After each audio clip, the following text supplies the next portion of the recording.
Hey everyone, I'd like to wish you all a happy Memorial Day, and we're going to do something really simple. It's going to be a crappie jig, and it's in a pattern uh, I call Morning Dawn, which is based off of a soft plastic used in bass fishing. It's a really popular color in straight tail worms, which is just candy pink, and we got candy blue. That's how I did this.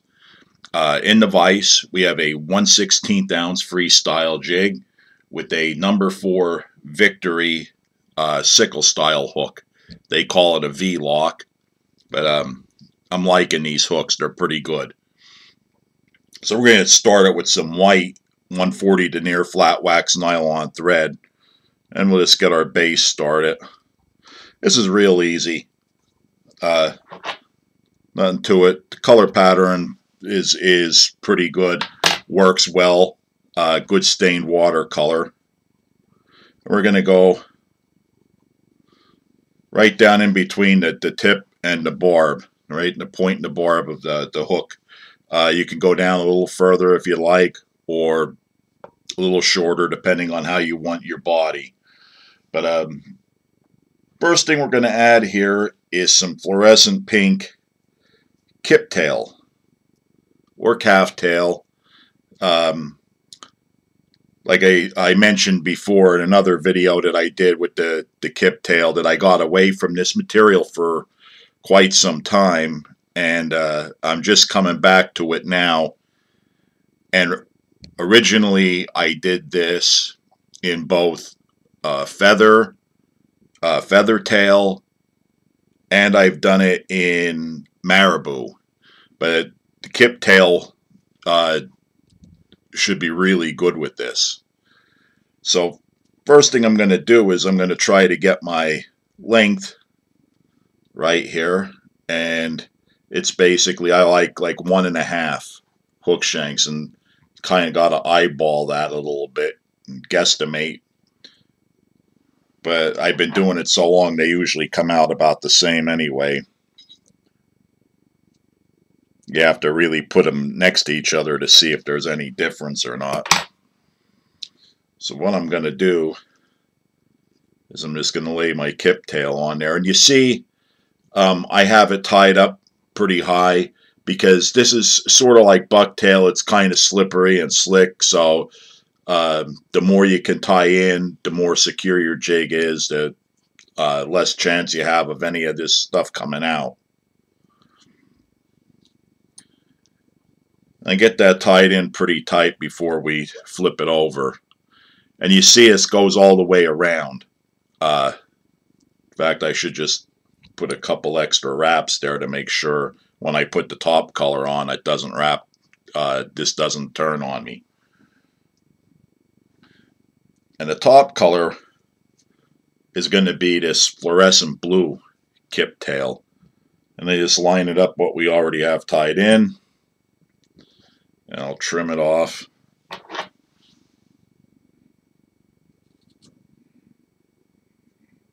If you never worked with this before, it's kind of coarse.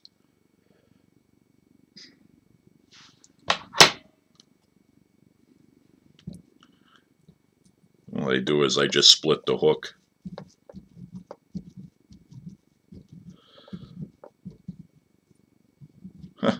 There we go. Now we got her.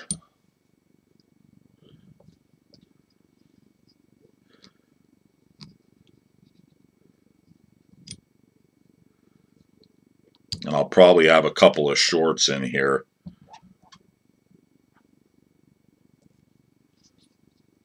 I usually do. But I make sure that I have enough material that it's not going to be a problem. I used to do that. One of the things I had trouble with early on with bucktail and this type of material is I would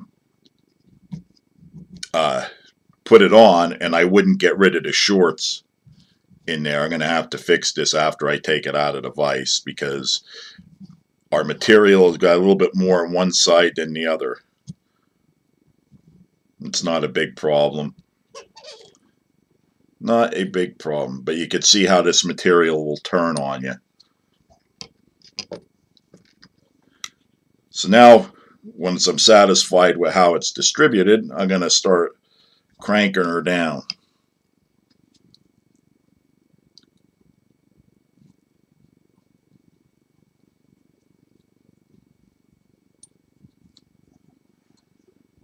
And now we're going to add some flash. I used to use just a blue crystal flash, but now I'm using the pearl blue polar flash.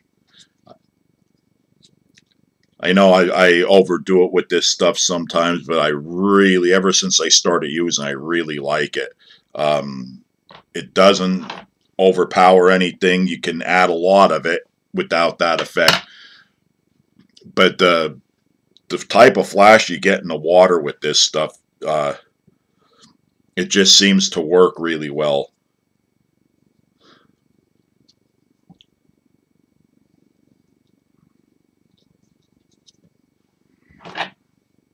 I don't know if the fish like it any better. They seem to do really well though when I'm using jigs with this polar flash on it. So, just about done. The last thing is, this is New Age chenille. It's called Winter Run Blue is the name of the color.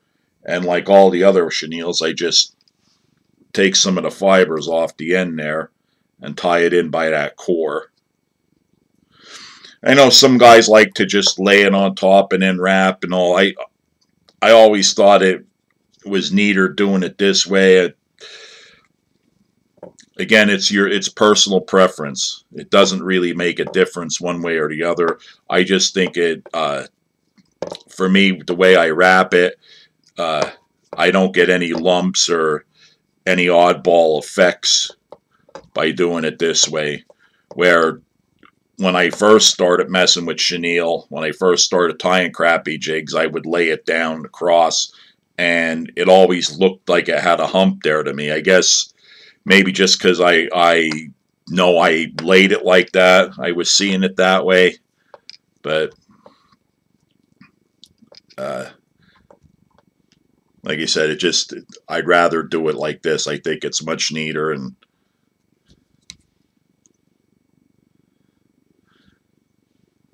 okay, now we'll just trim our chenille off here. Boy, I eyeball that pretty good anymore too, or I get hardly any waste. So now we'll whip finish it. 3, 4, 5.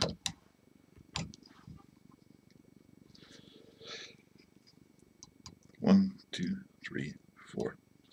If you had a blue thread, that would work really well with this. In order to keep from spending too much money doing this, I use 2 colors of thread with the 140. Now I do have several different colors in 210, but with the 140 denier thread, I use black and white. That's it. I don't need any more colors for that. So we're gonna put our head cement on here, which is the Loon water-based.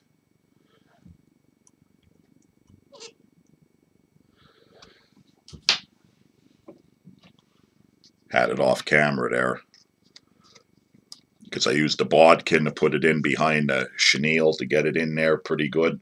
Now, I'll take it out and show you what we have. And I have to thank a friend of mine, Alex Raleigh. He was the reason I put this up here, because he asked me, he really liked the color of the Daydream, and he called it Morning Dawn because of the hot pink head. And I said, well, you know what, I got to do the Morning Dawn because I actually do have a pattern. And that's it. That is your Morning Dawn crappie jig.